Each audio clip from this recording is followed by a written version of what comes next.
Boa tarde, pessoal. Tudo bem com vocês? Professor Rodolfo quem fala. Espero que todos estejam bem. Pessoal, na aula de hoje nós vamos aprender a como colocar duas máquinas virtuais em rede utilizando o Hypervisor, né, o gerenciador de máquinas virtuais VirtualBox.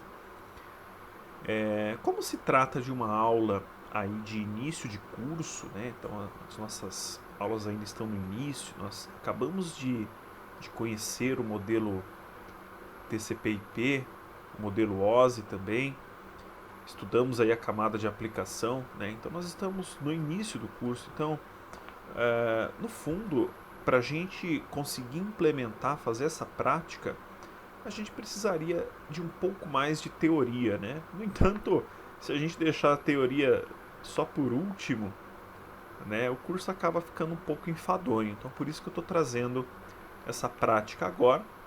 E tem alguns conceitos importantes que a gente precisa conhecer, né, para estar colocando duas máquinas em rede. Eu estou falando aí de endereçamento IP, mas eu vou dar uma pincelada aqui, né, antes da gente começar a prática propriamente dito. Então, só para a gente entender a ideia aqui, então eu vou ter duas máquinas virtuais. Essas duas máquinas virtuais possuem sistemas operacionais diferentes. Então, uma vai ter o sistema operacional Linux Mint e a outra vai ter o sistema operacional Windows 10 Home. Tá? Então, eu optei aqui por estar utilizando dois sistemas operacionais diferentes para a gente aprender, né, como configurar um endereço IP, tá, em sistemas diferentes. Poderiam ser o mesmo sistema, então duas máquinas com Linux Mint, duas máquinas com Windows, né, não importa.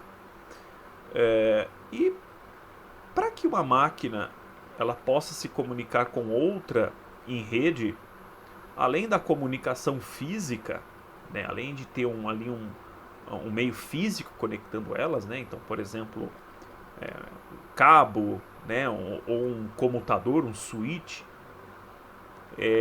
ou até mesmo no caso de uma rede sem fio, né, elas estão conectadas ali por uma rede sem fio.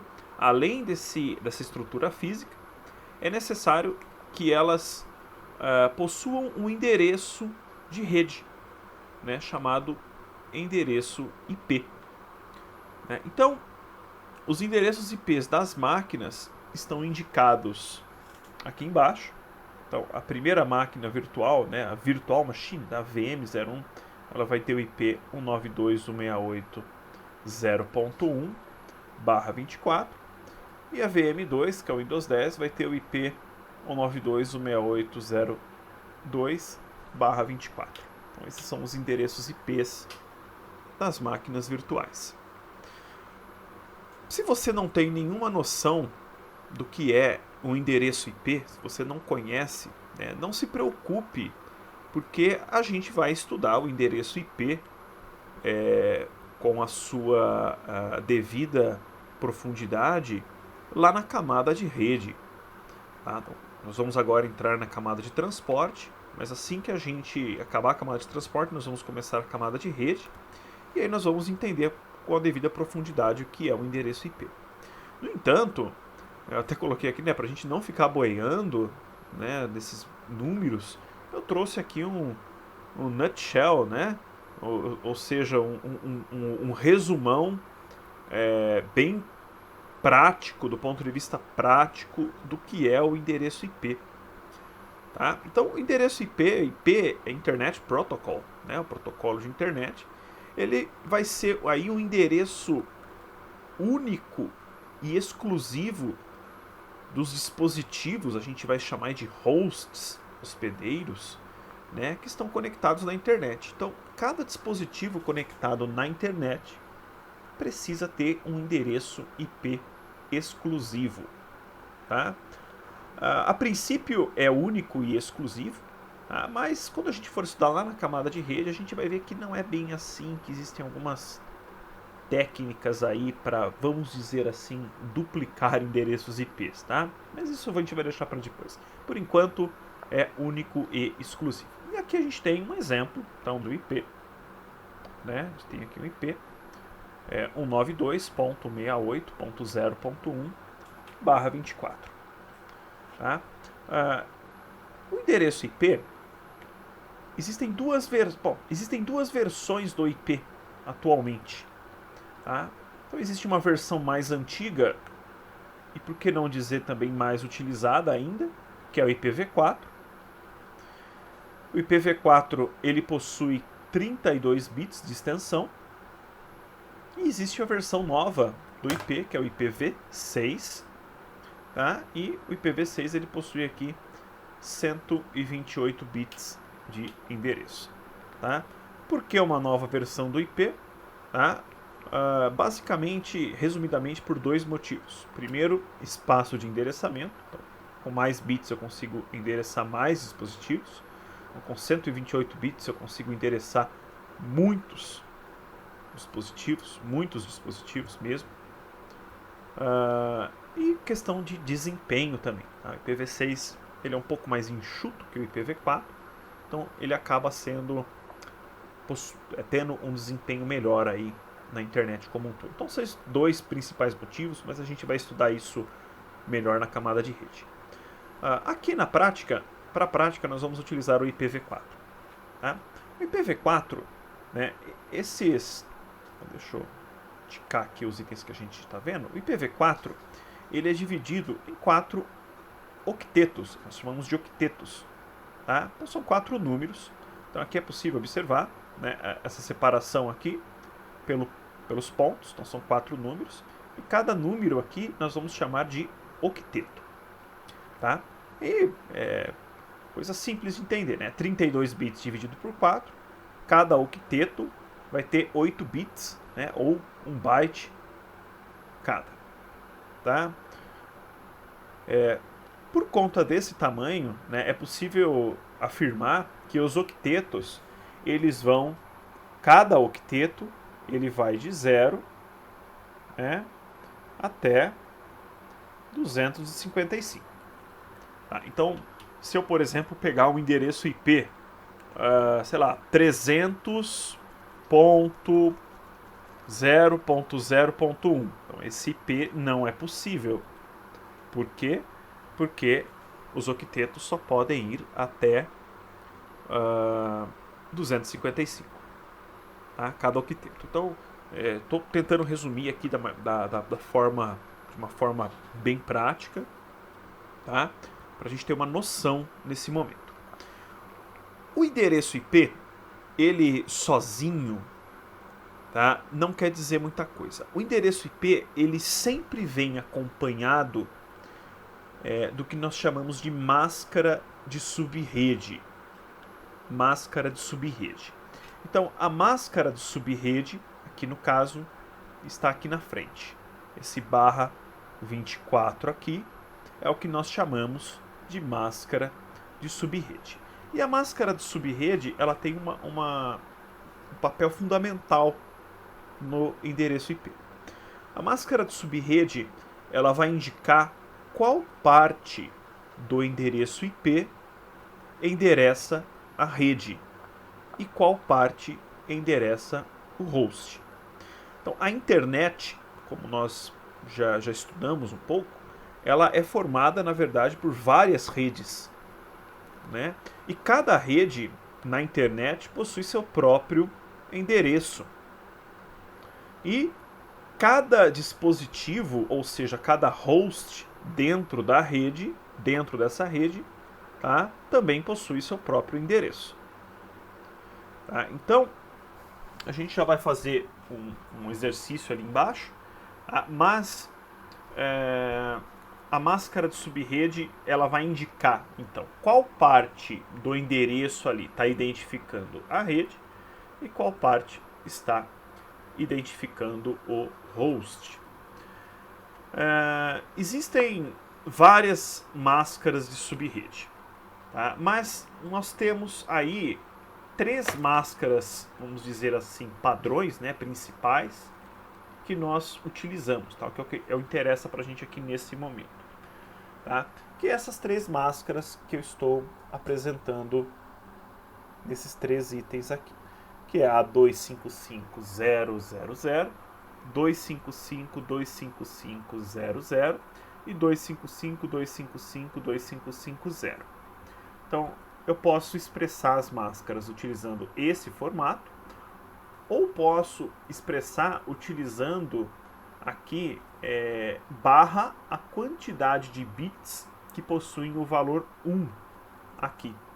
Então, por exemplo, aqui 255 significa que nesse octeto todos os bits estão configurados como 1. E quantos bits eu tenho aqui? São 8.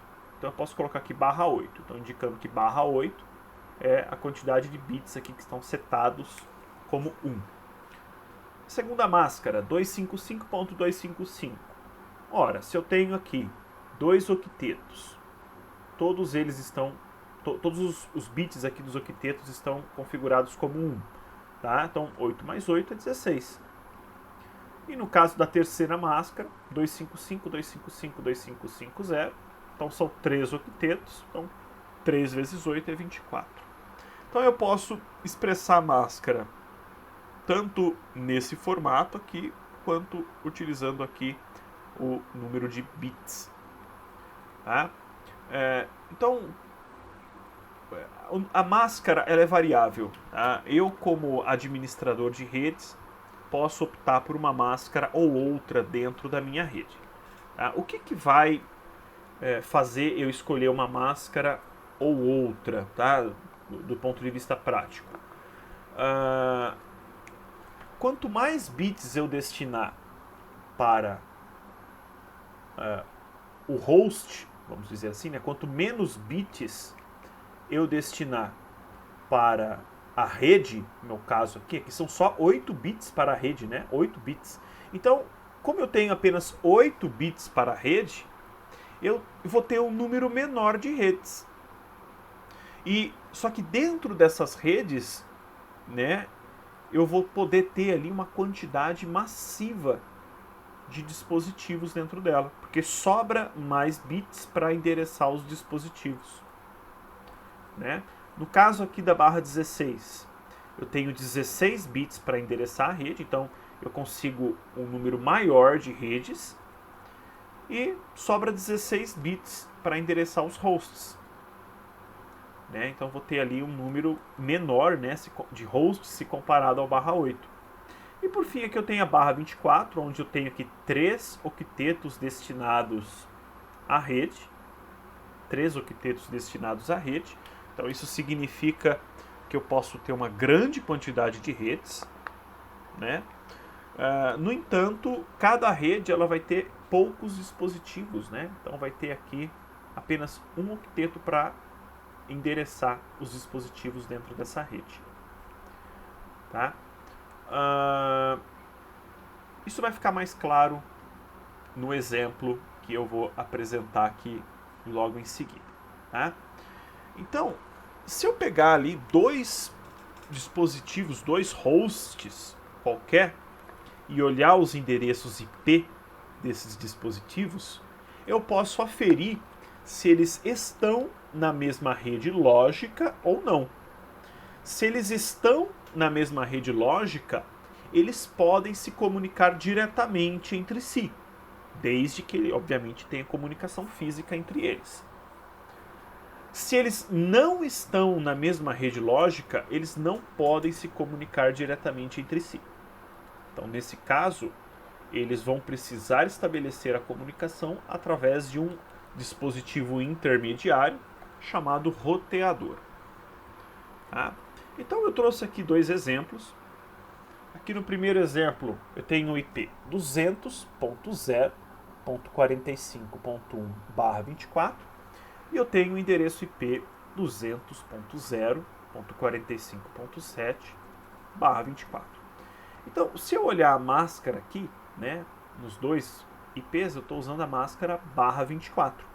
Então, eu vou colocar aqui em azul, né, quais são os octetos que estão endereçando a rede. Né? Então, eu vou colocar aqui embaixo, que é o 200.0.45, e aqui embaixo 200.0.45. Né? Então, eles estão na mesma rede lógica, esses dois endereços aqui estão na mesma rede lógica? Estão, tá? Porque nós vamos dizer que eles pertencem à rede, vou colocar aqui o endereço da rede, eles pertencem à rede 200.0.45.0 barra 24. Então, eles pertencem a essa rede. Tá? Então, o primeiro dispositivo aqui está utilizando aqui o 1 nesse octeto e o segundo dispositivo está utilizando o 7 aqui nesse octeto. Então, isso significa que eles podem estabelecer a comunicação direta entre si. Tá? Então, eles estão na mesma rede. Vamos olhar aqui o segundo exemplo. Né? Então, no segundo exemplo. Então, aqui no segundo exemplo, eu estou utilizando a máscara barra 16. Então, isso quer dizer o quê? Que, na verdade, são os dois primeiros octetos que estão endereçando a rede. Tá? Então, esse daqui é 170.0 e esse aqui de baixo é 170.3. Então, esse daqui está na rede 170.0.0.0 barra 16 e esse daqui está na rede 170.3.0.0 barra 16. Ou seja, eles estão em redes diferentes. Né? Então significa que esses dois dispositivos, mesmo que eles estejam conectados no mesmo meio físico, por exemplo, no mesmo switch, no mesmo access point, eles não vão poder se comunicar entre si com esses endereços IP. Né? Então, eles conseguem fazer isso através de um roteador, tá? Mas diretamente não vão conseguir. Então, aqui não vai ter comunicação. Bom, só mais duas considerações. Dois hosts, dispositivos com o mesmo endereço IP na rede, não poderão se comunicar em rede. Tá? Então, na prática, esses dois dispositivos acabam ficando fora da rede. Tá? A gente vai dizer que existe um conflito de endereço IP. O conflito quase sempre é causado por falha humana. Tá?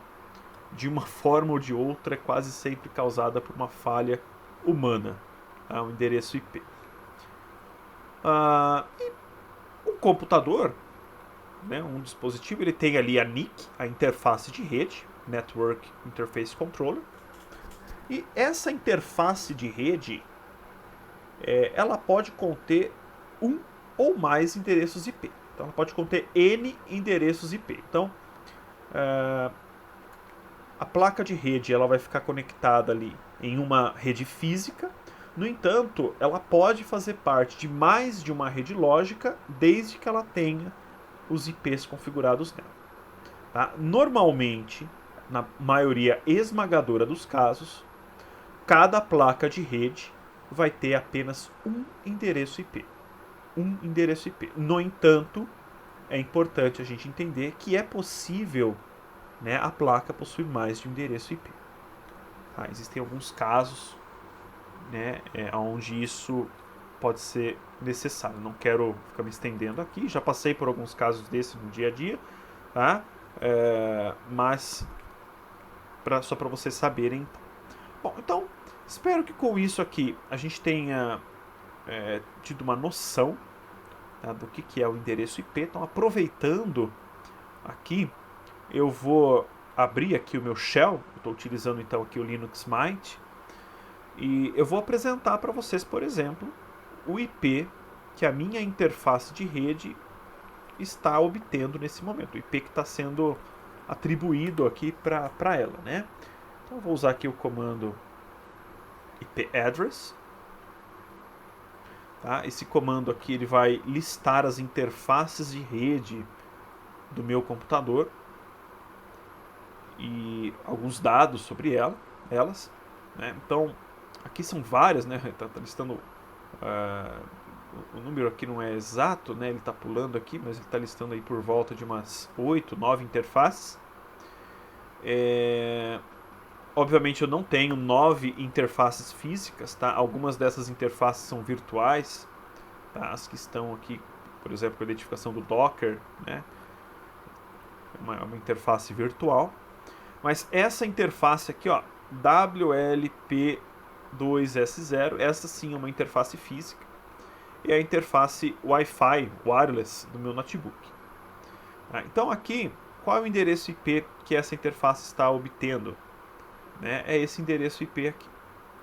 Então, 192.168.0.106/24. Né? Aqui dentro da minha rede da minha casa, todos os computadores da minha rede estão dentro dessa rede, 192.168.00/24. E o endereço IP do meu notebook aqui no momento é o 92.168.0.106. Eu falo no momento porque esse IP aqui ele foi configurado de forma dinâmica através de um servidor que nós chamamos de DHCP. Então, o DHCP é que ele funciona como um aluguel de endereço IP. Tá? Então, a minha máquina se conecta na rede, o DHCP entrega um IP para ela, e na hora que minha máquina desligar, esse IP fica vago para que outra máquina possa utilizar. Tá? Então, na maioria esmagadora dos casos também, as configurações de IP são feitas por DHCP. Tá? Então tem esse servidorzinho nas redes aí configurando. Mas é possível também eu configurar um endereço IP de forma manual. Então eu, como administrador, um técnico, vou lá no equipamento e configuro manualmente o endereço IP para aquela máquina. Tá? É o que a gente vai fazer, por exemplo, na aula de hoje. Tá? Nós não vamos subir um servidor DHCP aqui para essas máquinas. Tá? Isso realmente consumiria muito mais tempo do que a gente está propondo aqui para a aula de hoje. Então nós vamos configurar manualmente os endereços IPs aqui para esses dispositivos. Então o 92.168.0.1/24 para a máquina que vai executar o Linux Mint e o 92.168.0.2/24 para a máquina que vai executar o Windows 10. Eu não vou apresentar nesse vídeo uma introdução ao VirtualBox, tá? Não vou porque eu parto do pressuposto que vocês já conhecem a ferramenta. Eu sei que a maioria de vocês já conhece. No entanto, quem não conhece não está desamparado, tá? Então, nunca trabalhei com VirtualBox na vida, então não se preocupem, né? Porque no tópico da aula eu deixei ali uma aula gravada somente sobre VirtualBox, somente sobre máquinas virtuais e VirtualBox. Então, se você não sabe o que é o VirtualBox, você nunca lidou com ele, então pare esse vídeo nesse momento, dá uma pausa, vai lá, assiste o primeiro vídeo, tá, para você se familiarizar com o VirtualBox, para você conhecer o VirtualBox, e aí você volta para cá para poder, para a gente poder prosseguir. Tá bom? Você só tem a ganhar com isso, tá? Então vamos lá então. Então aqui eu estou com o VirtualBox aberto já. Então aqui eu tenho aqui as minhas máquinas virtuais que já estão em funcionamento, né? Ou melhor, elas estão aqui desligadas, né? Mas elas estão prontas. E aqui eu tenho aqui no começo as duas máquinas virtuais que eu vou utilizar aqui na aplicação, tá? Então essa aqui com o Linux Mint instalado e essa daqui com o Windows 10 instalado. Só um detalhe, vocês podem se perguntar, Rodolfo, como que eu vou instalar o Linux Mint e o Windows 10 nessas máquinas virtuais? Como é que eu vou fazer isso? Bom, então o Linux Mint é muito fácil. Eu estou aqui com o site aberto. Eu vou deixar os links também ali na aula, tá? Então, aqui é o site oficial do Linux Mint. É só vir aqui na aba Download. Escolher aqui, né, o Linux Mint. E aqui a gente tem aqui 3 interfaces gráficas para o Linux Mint, tá? A gente vai aqui, vocês vão em Cinnamon, tá? E aí é só escolher aqui um local onde vocês querem fazer o download da ISO, tá? A ISO de instalação do sistema operacional. Tudo isso está sendo coberto no outro vídeo, tá? Então o Linux Mint é fácil, um sistema gratuito, open source, esse está bem tranquilo. Agora, para o Windows 10, Ah, é a mesma coisa. É a mesma coisa. Vocês não precisam fazer pirataria, tá? Então tem o link também aqui, onde é possível fazer o download da imagem sem burocracia nenhuma, tá? É só selecionar o Windows 10, confirmar, escolher aqui o idioma, tá? Português, por exemplo, clicar aqui em confirmar e você vai poder fazer o download da ISO. A questão é que quando você instalar o Windows 10, ele vai pedir uma serial, né? E essa serial que indica se você comprou ou não o Windows. No entanto, durante a instalação, você pode pular a etapa de inserção da serial e o Windows vai funcionar durante um período, não me lembro agora de cabeça qual é esse período, tá? Se eu não me engano, acho que são 180 dias, é um período extenso. Ele vai funcionar em modo demonstração, tá? Então isso não é pirataria. Então você pode fazer o download da ISO, criar aí então. Eu utilizei o Windows 10 Home, tá? O Windows 10 Home durante a instalação, porque eu preciso do Home para trabalhar com os alunos do técnico, tá? No entanto, até para ficar melhor para vocês, eu sugiro vocês instalarem aí o Pro, tá bom? Ele não tem ali a Cortana por padrão, acho que fica uma coisa mais enxuta a instalação, tá bom? Eu sugiro vocês utilizarem o Pro, um pouquinho melhor. Bom, então, feito o download das ISOs, vocês vão criar as máquinas virtuais, vão instalar os sistemas operacionais e vai ficar aqui. Importante, no caso do Linux Mint não é necessário instalar, porque como ele é um sistema live, você não precisa instalar. É o meu caso aqui, eu não instalei o Linux Mint nessa VM. Ele está sendo executado aqui em modo live, né? Então ele carrega ali o sistema operacional do CD, né, da ISO, e com isso não é necessário fazer a instalação. Então é um processo mais rápido com o Linux Mint, tá? Bom, o que a gente precisa fazer? Nós precisamos indicar aqui no VirtualBox que nós queremos colocar essas duas máquinas em rede, tá?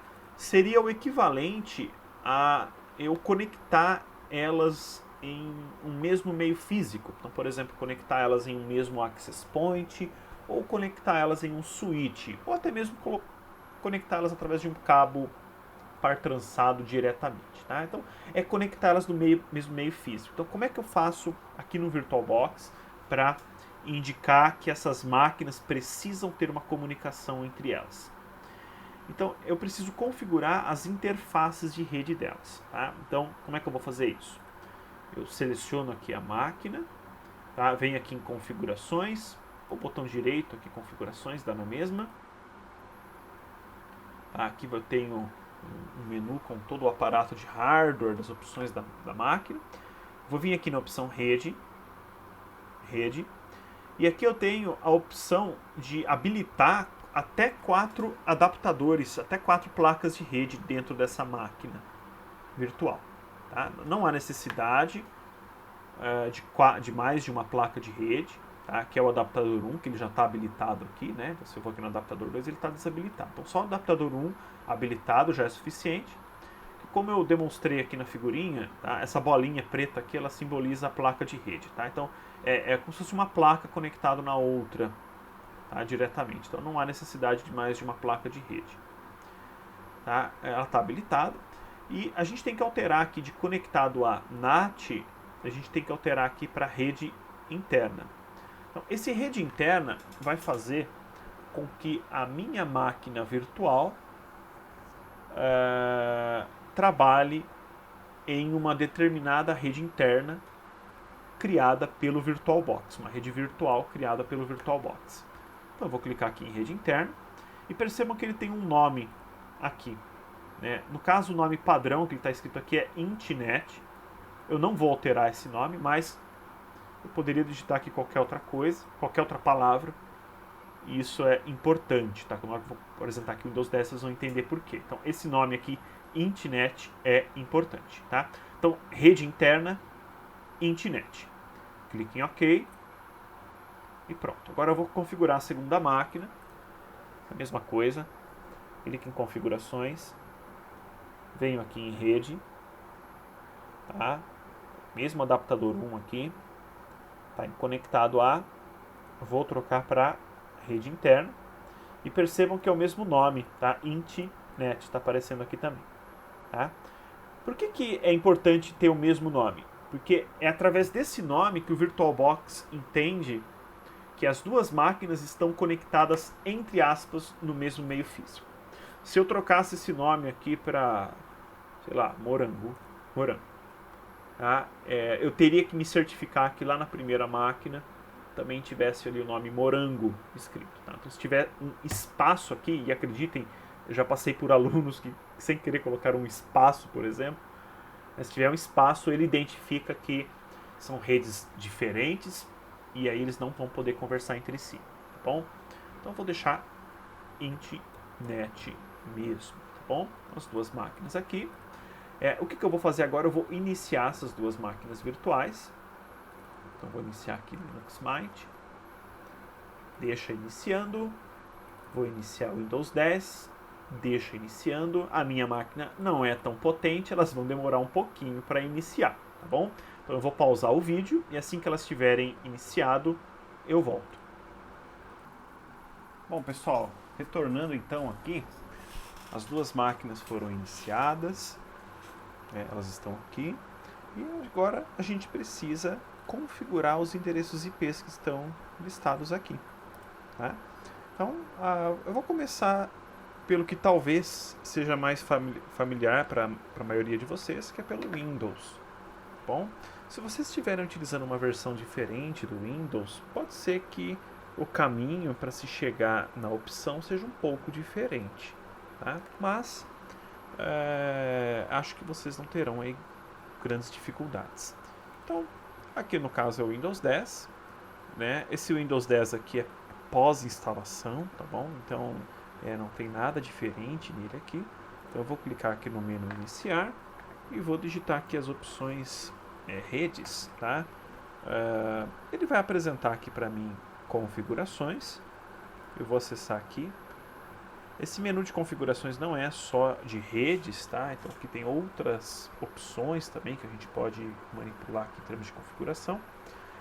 Mas a gente obviamente vai lidar aqui com a parte de rede. Então rede e internet. Vou clicar aqui. E ele está indicando aqui uma mensagem, o Windows, dizendo que está sem acesso à internet, porque a interface está conectada ali no modo rede interna, então ela realmente não tem conexão com a internet, né? Somente com a rede do VirtualBox. Aqui do lado eu tenho aqui a opção Ethernet e aqui também. Esse Ethernet aqui, ele está indicando para a gente a interface de rede dessa máquina. Tá? É justamente aquela interface do VirtualBox que nós colocamos no modo rede interna. Tá? Então, eu vou clicar em propriedades, aqui, e aqui embaixo eu tenho aqui, ó, configurações de IP. Dentro dessa configuração de IP, né, aqui está configurado para ele obter o IP através de um servidor DHCP. Então é aquilo que eu falei para vocês agora há pouco. Um servidor na rede vai configurar essa máquina. E no momento, como não tem nenhum endereço IP dentro, ou melhor, não existe nenhum servidor DHCP nessa rede, ela não vai obter nenhum endereço IP. Tá? Nesse caso, quando não existe DHCP na rede, a máquina se atribui um endereço IP utilizando um protocolo chamado APIPA, tá bom? Bom, mas vamos lá então. Eu vou clicar aqui em editar e vou alternar aqui de DHCP para manual e vou habilitar aqui o IPv4, deixar habilitado. Aqui vão ter algumas configurações. Aqui endereço IP, eu vou colocar então 92.168.0.2. E aqui, comprimento do prefixo da subrede. Eu acredito que ele, se a gente colocar barra 24, tá? Como ele está indicando aqui o comprimento, ele está pedindo para a gente informar a máscara nesse padrão aqui, 24. Também acredito que se a gente informar aqui 255, 255, 255.0, né, a outra forma de expressar, ele também vai dar certo. Eu vou tentar dessa maneira aqui. tá? Se por acaso der algum erro, a gente tenta novamente depois. Vou clicar em salvar. Tá, realmente aqui tá indicando o erro, então provavelmente aqui ele quer barra 24. Vamos tentar aqui. Salvar, bom, não está... não está deixando. Vou tentar aqui novamente, 255, 255, 2550. Salvar. Realmente ele não está permitindo, pessoal. Pode ser que ele esteja exigindo o gateway e os DNS, tá? Mas a gente não vai precisar desses caras nesse momento aqui. Tá? De qualquer maneira, eu vou digitar aqui um gateway qualquer, tá? Um DNS qualquer também, vou colocar 8.8.8.8 e aqui 8.8.4.4 para ver se é esse o problema. Clicar em salvar. Não, ainda não. Vou tentar colocar barra 24. Salvar. Bom, acho que agora foi. Ok, tá? Eu vou voltar aqui para explicar para vocês. Então ele exige então que seja colocada a máscara nesse padrão, tá? E por algum motivo, pessoal, isso é novidade para mim, mas o gateway, o DNS e os DNS são obrigatórios, tá? E na verdade não deveria ser, tá? Nunca foi no Windows obrigatório essas opções, tá? Porque elas dizem respeito à comunicação com a internet e não uma mesma rede, tá? Então, quando é uma comunicação numa mesma rede, como é o nosso caso aqui, essas informações não são necessárias. Então, eu preenchi aqui qualquer coisa para ele funcionar, tá? Eu vou clicar em salvar, então, beleza? Então, ele vai mostrar aqui para mim o IP, a máscara, tá? Eu vou tentar, só para apresentar para vocês, uma outra opção de configuração além dessa, que é uma opção aparentemente aqui nova do Windows 10, né? Vou voltar aqui. Então, nessa tela, eu vou abrir aqui central de rede e compartilhamento. Central de rede e compartilhamento. Aqui eu vou entrar na opção alterar as configurações do adaptador. Aqui eu vou ter a mesma interface, tá? Que a gente estava manipulando agora há pouco. Vou clicar com o botão direito, propriedades. Vai aparecer essa telinha aqui. E aqui eu tenho aqui protocolo IP versão 4. Vou clicar 2 vezes em cima dele. E vai aparecer essa tela aqui para mim. Tá? Essa sim é uma tela, vamos dizer assim, mais clássica do Windows. Tá? Ela está presente desde o Windows 2000. Né? É uma tela mais familiar, vamos dizer assim. Né? Então aqui é possível observar o IP que a gente configurou, a máscara, então a gente colocou barra 24 lá, ele está exibindo de forma diferente aqui, né? O gateway, o DNS preferencial e alternativo. De teimosia, eu vou apagar isso aqui, e vou clicar em OK. OK, e percebam que ele não reclamou, tá? Então é coisa da nova interface da Microsoft realmente, tá? Então tá aqui. Vai ficar dessa forma mesmo, tá bom? Então, eu até recomendo vocês a utilizarem essa interface aqui para estar configurando o IP, tá? Ou se não quiserem deixar também o gateway falso e os DNS lá configurados, também não vai ter problema, tá bom? Bom, então ok. Então o Windows está configurado, eu vou deixar essa janela minimizada, tá? O Windows está configurado, pode ser que a gente enfrente um problema daqui a pouco, por conta da comunicação, por conta do firewall do Windows, tá? Mas a gente vai deixar isso para depois. Então, Windows configurado, eu vou lá pro Linux, tá? Então, Linux Mint está aqui. Então, essa aqui é a versão live. Se eu quiser instalar o Linux Mint, eu uso essa opção aqui. Se eu não quiser, se eu quiser só experimentar ele, é só sair mexendo, tá? Então, é o que a gente vai fazer. No Linux, aqui a gente poderia configurar a rede utilizando a interface gráfica, tá? Ela poderia vir aqui, Network Settings, tá? E sair aqui configurando a conexão, tá? Mas nós, como bons usuários Linux, Não vamos fazer isso, tá? Por quê? Normalmente, em ambiente Linux, tá, essas configurações de administração nós fazemos via shell, via linha de comando. Tá? Então, é uma maneira, vamos dizer assim, um pouco mais clean, mais limpa de ser feita e, para não dizer também segura, tá? Quando eu falo seguro, eu estou falando seguro do ponto de vista do administrador.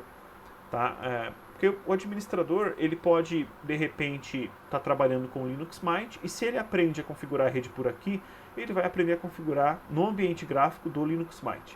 Se de repente ele se depara ali com o Debian, que é uma outra distribuição, ou o próprio Ubuntu, que é da onde o Mint deriva, ele pode ficar um pouco perdido no ambiente gráfico. Sendo que se ele fizer pelo shell, pela linha de comando, ele não vai ter esse problema, porque pelo shell é a mesma coisa em todos os sistemas, tá bom? Então aqui eu posso abrir o shell do Linux Mint através aqui da opção terminal, vai abrir aqui o shell para mim, eu vou aumentar um pouquinho o tamanho da fonte, pronto, vou deixar assim. Não é o nosso objetivo aqui também dar uma aula de shell em Linux, tá? A gente vai ter a disciplina de serviços de rede, quiçá, talvez seja eu que dê essa disciplina para vocês aí no próximo semestre. Mas, no momento, nós estamos logados como um usuário que é restrito, tá? Eu consigo identificar isso através aqui do cifrão, tá? Esse cifrão indica que o usuário Mint, que é o que a gente está conectado no momento, ele é um usuário restrito, e esse usuário restrito não possui permissão para configurar o IP. Tá? Então eu vou logar aqui como um usuário root, vou ficar logado como usuário root, então, através do comando sudo. Tá? Então percebam que de Mint aqui ele alterou para root, e de dólar aqui, né, de cifrão, ele alterou aqui para hash sustenido. Isso indica que eu estou logado como um super usuário. Tá? Então o comando para a gente manipular o endereço IP, na verdade existem várias formas da linha de comando da gente fazer isso. A gente vai utilizar uma aqui, que é através do comando IP. Tá? Então o comando IP ele é um comando para manipular diversas configurações relacionadas, para manipular e para visualizar diversas configurações relacionadas à rede. Tá? Eu posso adicionar um IP, remover o endereço IP, alterar um endereço MAC, entre outras opções, manipular a tabela de roteamento, tá? Eu posso fazer diversas configurações relacionadas à rede com esse comando. Tá? Quando eu digito somente IP, deixa eu dar um clear aqui, eu digito somente IP, ele vai mostrar para mim as opções que a gente pode estar utilizando. Tá? Então, só IP por si só não dá certo. Tá? Então, a gente vai utilizar aqui IP, address, e aí ele vai listar para mim aqui as interfaces de rede, né, que estão atualmente cadastradas aqui no sistema. Tá? Então, é possível observar que eu tenho duas interfaces. Aqui são duas interfaces. Uma é a LO e a outra é chamada de EMP0S3. Essa LO é uma interface lógica presente em todas as distribuições Linux e é uma interface de loopback. É uma interface que é utilizada para comunicação interna, tá? Entre os processos do Linux. Tá? Eu não vou entrar em detalhes agora referente a isso, porque a gente tem uma disciplina de Linux no futuro e lá a gente vê isso com mais calma. Tá? A questão é que a nossa interface aqui, que a gente precisa atribuir o IP, é a EMP0S3. Tá? Então aqui, percebam que na LO ela tem um IP, tá? O IPzinho dela está aqui, 127.0.0.1. Esse IP é uma classe especial de IP, tá? Ele só tem validade internamente no computador, mas ela tem o IP dela aqui. A EMP0S3 não possui um IP aqui, né? Ele não tem esse campo inet, né, para apresentar o IP. Nem o inet, que é do IPv4, e nem o inet6, que seria do IPv6. Então, a gente vai atribuir um IP para essa interface. Tá? Só um detalhe, eu usei o comando aqui IP address para listar essas opções, mas eu poderia simplesmente usar IP ADDR, tá? O mesmo resultado. E se eu quiser usar só IPA, também vai dar certo. Tá? Então, são três formas diferentes aí de se chegar no mesmo resultado. Então, isso aqui é só visualização, tá? Não é nada demais. clear para limpar a tela. Então, para atribuir um IP naquela interface, bem fácil, IP address add 192.168.01/24 dev emp0s3. Apertar Enter. Pronto. Já vou explicar o comando, mas eu vou digitar aqui novamente IP address para a gente ver o resultado. Então, digitei aqui IP address. Então, percebam que aqui no emp0s3 ele atribuiu um endereço IP para essa interface. Eu acredito pela interface gráfica que ele perdeu o endereço aqui, mas a gente vai reatribuir depois. Então, o que esse comando aqui fez? IP address, então, indicando que estamos manipulando questões de endereço, adicionamos o IP 192.168.01/24 no device, na interface emp0s3. Então, nós adicionamos esse IP nessa interface. Então, adicionar implica que eu poderia adicionar outro IP. Então, se eu executar esse comando novamente, colocando um outro IP, eu estou adicionando um segundo IP para essa interface aqui. Eu estou observando aqui que pela interface gráfica ele está exibindo esse erro de falha de conexão, connection failure, que a interface gráfica ela fica tentando atribuir um IP aqui, fica dando conflito com o comando IP address. Então, ele perdeu o IP. Eu vou adicionar novamente aqui.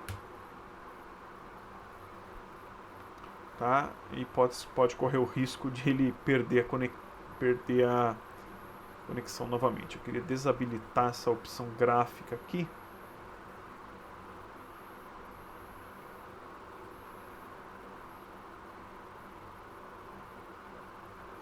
Tá, vou clicar aqui na opção Reset, Forget para ver se ele para de ficar enchendo o saco. Vamos tentar aqui. Atribuir aqui novamente. Beleza. E espero que através daquela opção ele pare de ficar tentando passar por cima da nossa configuração. Tá? Então eu vou dar um clear aqui. IP address.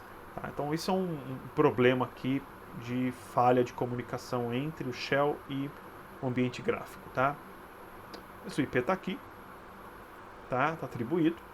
Então, a princípio, pessoal, é isso, tá? Então, as duas máquinas estão com IP, estão na mesma rede. Agora a gente precisa testar a comunicação entre elas, tá? Então, eu vou tentar, a partir aqui do próprio Linux, fazer um clear, testar a comunicação lá com o Windows. Então, isso a gente vai fazer através do comando ping. O ping, ele é um utilitário, onde a gente pode testar a comunicação da nossa máquina atual, dessa máquina, com uma outra máquina na rede. Então, a ideia seria aqui do ping-pong, né? Então, eu faço um ping na máquina e ela vai responder. Então, eu mando um pacote do tipo ICMP, um protocolo específico, um pacote ICMP para aquela máquina, e ela responde com outro pacote ICMP para a minha máquina. Então, se a máquina responder, indica que está tendo comunicação em rede. Se ela não responder, indica que não está tendo comunicação em rede. Então, a gente vai executar o comando e vamos interpretar aqui o resultado. Então, ping 192.168.02. Lembrando que tudo pode acontecer. Ele está fazendo ping e vai gerar erro. Vai dar um erro, ele vai dar timeout. Erro de timeout, indicando que ele enviou o pacote, mas o pacote não voltou. Então ele está demorando muito aqui, pessoal. Já era para ter resposta, tá? Então não está tendo comunicação. Então, por que não está tendo comunicação? Provavelmente por conta do firewall do Windows, né? Aquilo que eu falei para vocês. O comando ping aqui ele fica em execução, ele fica em looping eterno. Para a gente sair aqui desse looping, vocês vão apertar Ctrl C. Ctrl C. Ctrl C, ele interrompe a execução, tá bom? Eu vou vir aqui no Windows. Então, tá? Provavelmente aqui o firewall do Windows está atrapalhando o nosso trabalho. Eu vou digitar aqui firewall. Tá? Vai aparecer aqui, né? Firewall e proteção de rede. Vou entrar. Provavelmente é isso.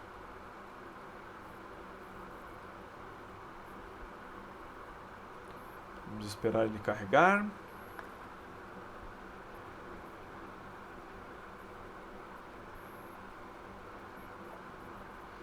Então, o Firewall está ativado para a rede do domínio, o Firewall está ativado para a rede privada e o Firewall está ativado para a rede pública.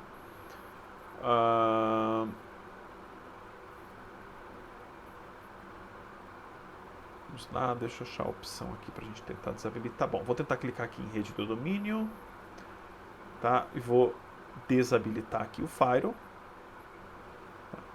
Vai pedir uma confirmação. Sim. Desabilite. Vamos voltar.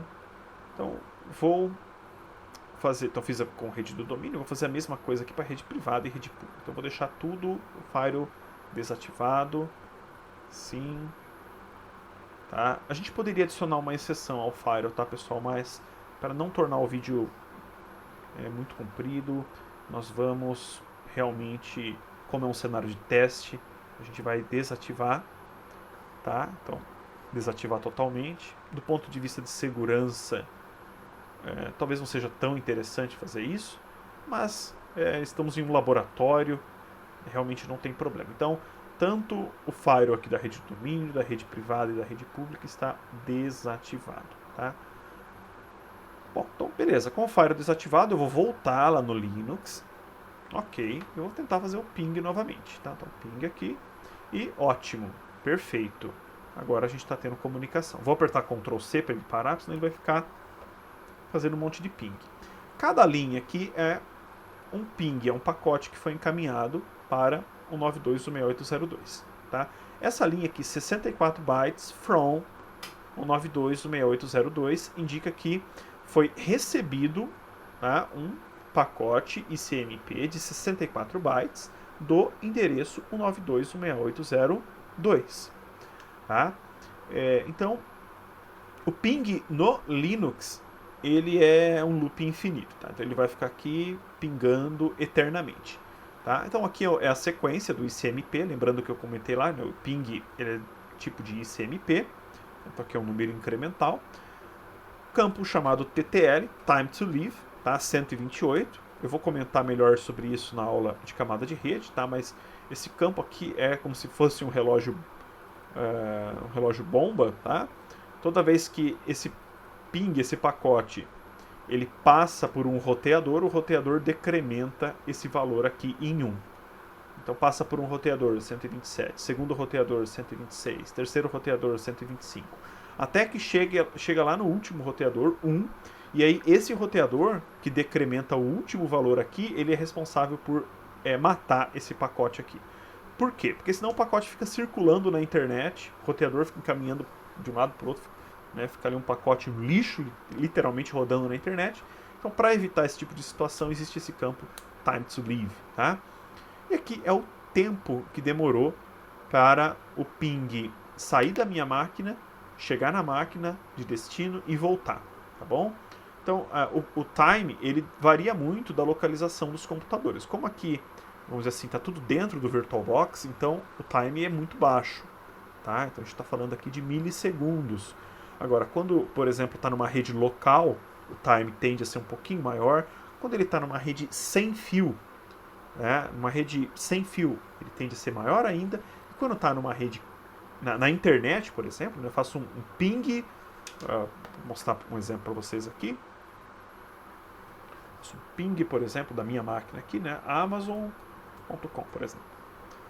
Tá, então percebam aqui, ó, acredito eu, esteja hospedado nos Estados Unidos, né? Então o time aqui está muito mais alto, tá? 16.7 milissegundos, 13.6 milissegundos, muito mais alto do que se comparado a esse time aqui, né? Por quê? Porque aqui a comunicação está na internet, tá? A comunicação está na internet. Se eu tentasse fazer um ping, por exemplo, não sei se vai JP, talvez, do Japão, Amazon.jp. Bom, não é tão diferente, tá? Os valores são parecidos, talvez porque o site da Amazon do Japão esteja hospedado nos Estados Unidos, tá? Isso é possível. né? Eu queria tentar pingar um site japonês, mas se vocês conhecerem, vocês podem tentar um site que esteja hospedado no Japão, por exemplo, ou em algum país distante aqui do Brasil. Provavelmente o time aqui de resposta vai ser maior ainda, tá bom? Bom, então eu pinguei o Linux, pinguei o Windows. Agora eu vou fazer o inverso. Eu vou vir aqui no Windows, vou clicar aqui, vou digitar cmd, é o prompt de comando, né? Vou abrir ele aqui. Tá, então tá aqui. Então, aí temos um.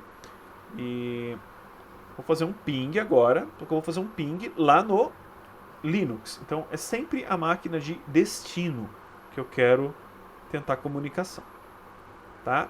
Aqui a mensagem é um pouco diferente. Ela é apresentada num formato diferente, mas a ideia é a mesma coisa. Então, o tamanho do pacote ICMP de 32 bytes. Lembrando que lá no Linux era um pacote de 64 bytes, né? É possível alterar o tamanho aqui, utilizando algumas opções. O tempo de resposta, tá? A mesma opção. E o TTL, né? Que é o TTL 64. Por que o TTL aqui é menor?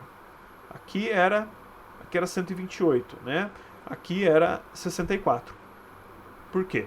Porque quem está respondendo aqui é o Windows. O TTL do Windows é 128. Já o TTL do Linux, sistemas Unix, são 64. Tá? Então, olha que interessante. Pelo TTL, você consegue descobrir se aquela máquina é Windows ou Linux. Tá? Se vocês pesquisarem aí TTL sistemas operacionais, vocês vão ver que alguns sistemas operacionais possuem valor de TTL diferente. Tá? Então é o caso aqui de Windows e Linux. Tá? Então mostra aqui uma estatísticazinha no final, né? Então ele enviou 4 pacotes, foram recebidos 4, não teve nenhuma perda, tá? Isso é bom, né? Às vezes eu faço um ping e o ping começa a ter pacote que começa a perder um pacote, tá? Isso indica ou congestionamento na rede, tá? Ou alguma falha de comunicação, tá? Por exemplo, um cabo mal crimpado, tá? Uma rede sem fio onde o sinal está muito fraco, né? Então pode indicar aí algumas coisas. Então, perda de pacote e tempo muito alto são indícios de que a saúde da rede não está muito boa, tá bom? Bom, então é isso, pessoal. As duas máquinas estão em rede, tá? Obviamente, a gente só testou a comunicação entre elas.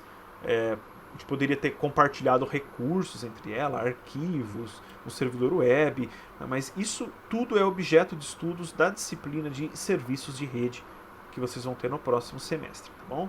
Então, meu objetivo aqui era realmente introduzir uma configuração básica de rede, tá? Em 2 sistemas operacionais diferentes. Espero que vocês tenham aproveitado, tenham aprendido alguma coisa, até para quem já tinha alguma experiência. Espero que tenha se servido de alguma coisa para vocês, tá bom? Então agora vocês vão fazer o exercício e em caso de qualquer dúvida, aí estou à disposição de vocês, pessoal. Um abraço, bons estudos, até a próxima aula.